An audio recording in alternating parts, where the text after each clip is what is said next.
మమ్మలను ఈ స్థితి ఇచ్చినంటే అంతా అయ్యప్ప స్వామి యొక్క కరుణని.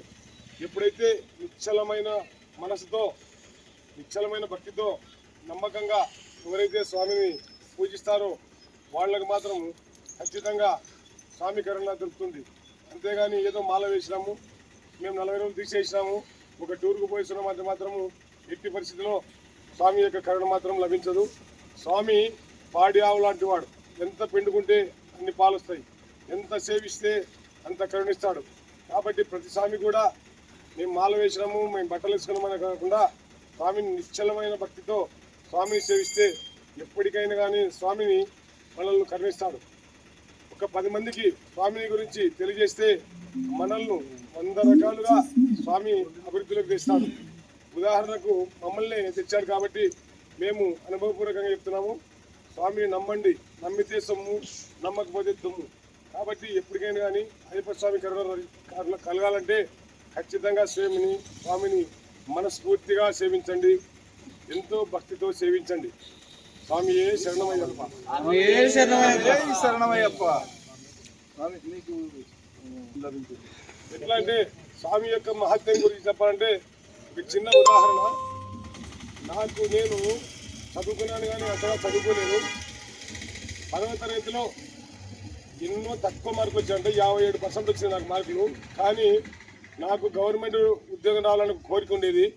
5వసారి నేను ఇరుముడి కట్టినప్పుడు స్వామిని ఒకటే పెట్టుకున్నాను, స్వామి నాకు గవర్నమెంట్ ఉద్యోగం వచ్చే అర్హత ఉందా లేదా, నాకు మీ కరుణ దొరుకుతుందా లేదా, మీ ఆశీర్వాదం ఉంటే ఖచ్చితంగా నాకు ఉద్యోగం దొరుకుతుంది, నాకు గవర్నమెంట్ ఉద్యోగం అని చెప్పి తదేక ధ్యానంతో స్వామిని సేవించడం జరిగింది.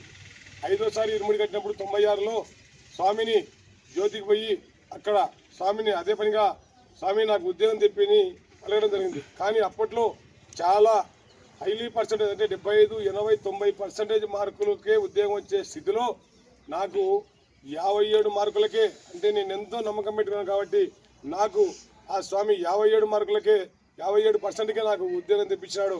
కాబట్టి అప్పటి నుంచి కూడా స్వామి నువ్వు ఉన్నావని చెప్పి నాకు ఉద్యోగం ఇచ్చినావు, నా జీవితాన్ని బాగుపరిచినావు, నా భార్య పిల్లలు కూడా నాకు కూడా అందరికీ సుఖశాంతులు ఇచ్చి నాకు ఉన్నత స్థితి ఇచ్చామని చెప్పి ఉద్దేశంతో అప్పటి నుంచి కూడా స్వామిని వదలకుండా ఇంతవరకు కూడా 28వసారి మాల వేసినానంటే స్వామి యొక్క కరుణా కటాక్షాలే. ఎందుకంటే స్వామి అనుకుంటే కొద్దిసేపట్లోనే మనకు కరుణ చూపిస్తాడు. కానీ స్వామి రక్షించాలనుకుంటే ఏ శక్తి కూడా ప్రపంచంలో శిక్షించలేదు. స్వామి శిక్షించాలనుకుంటే ఏ శక్తి కూడా మనల్ని కాపాడలేదు. కాబట్టి ఒక చిన్న ఉదాహరణ, నాకు గవర్నమెంట్ ఉద్యోగం రావడానికి స్వామి కారణం అనుకుంటున్నా.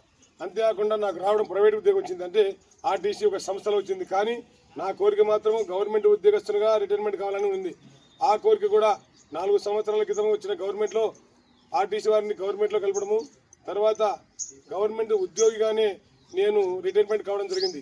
అందువల్ల స్వామి తలుచుకుంటే ఏమైనా చేయగలడు అనేటువంటి ఈ చిన్న ఉదాహరణతో స్వామిని నమ్మకంగా సేవించాను. నాకు నమ్మకంగా దీవించాడు, నన్ను ఎంతో ఉన్నత స్థితికి తీసుకొని పోయాడు. ఒక చిన్న ఉదాహరణ చాలు, అంతే మనం చెప్పడానికి. చాలామందికి చాలా ఉదాహరణలు ఉన్నాయి. ఈ నందికొట్కూరులో ఎంతోమంది మాల వేశారు. మాల వేసిన ప్రతి స్వామి కూడా ఉచ్చ స్థితిలోకి, అంటే ఎంతో ఎత్తుగా దిగిపోయినాడు. కానీ స్వామిని నమ్మని వారిని మాత్రం ఎంతో నీచ స్థితిలోకి తోచేసినాడు. కాబట్టి ఈ విషయాన్ని గుర్తుంచుకొని ప్రతి స్వామి కూడా స్వామిని నమ్మకంగా పూజించండి. ఇంతకన్నా గురుస్వామిగా చెప్పేదేం లేదు. స్వామియే శరణమయ్యప్ప. ఓం శ్రీ స్వామియే శరణమయ్యప్ప. నీతి చెప్పండి లాస్ట్. అదే ప్రజలందరూ మనస్ఫూర్తిగా సేవించండి, స్వామివారి కృపకు పాత్రించండి. అదే లాస్ట్. ఇందు మూలంగా తెలియజేసేదంటే స్వామిని నమ్మకంగా పూజించండి. అంటే స్వామి ఉన్నాడు అని పూజిస్తే నేను ఉన్నాడు అని. ఒక్క క్షణం నన్ను తలుసు, అనుక్షణం నిన్ను కాపాడుకుంటా అంటాడు స్వామి. స్వామిని ఎంత సేవిస్తే అంత, ఎంత కీర్తిస్తే అంత పలుకుతాడు స్వామి. కాబట్టి ప్రతి స్వామి కూడా భయభక్తులతో నిశ్చలమైన భక్తితో స్వామిని సేవించండి. స్వామి మిమ్మల్ని తప్పకుండా కరుణిస్తాడు. స్వామియే శరణమయ్యప్ప. ఓం శ్రీ స్వామియే శరణమయ్యప్ప. ఓకే స్వామి.